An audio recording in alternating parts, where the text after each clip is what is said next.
the objects that is you can have in your scanning box. So this is what is here. And always Q is representing what? What is the Q means? What is Q is meant to be here? What is Q is called to be here? What is called as Q? Anyone knows what is the literal meaning of Q? Q represents the color. Okay? Yeah, color.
graph, there is only one constant color, consistent color throughout the graph, and you can have a consistent shape in representing the graph.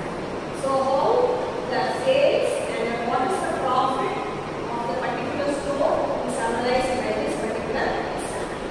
So that is the understanding. Okay. So that is what is here. This capital is taken into account. Okay. So this is what is.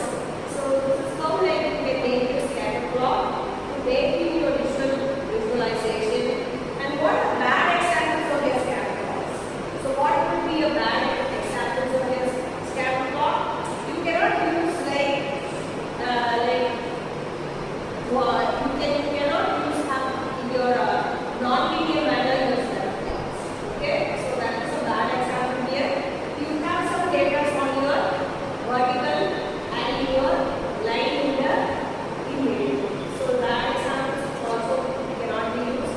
And what would be other alternatives in your scatter boxes? Your heat maps, your histograms. Okay, that could be your alternatives if your data points are highly there. So this is what is the alternatives that can be used in your scatter box. Okay, so from this scatter box, you want to extend that particular data point to another map means you can use your heat maps, you can use your histograms in that particular way. If the data points are more and many, which you cannot represent with your plot, you can use all these other measures. So that is the understanding. Okay, so the better alternative would be your bar charts. Okay, the better alternative would be your bar chart. So this could be a one of the suggested measures in your data visualization to make your plot to be more clear and precise in representing your data points in a clear manner. Okay, so scatter plots are nothing but a mathematical visual representation to represent your data set and your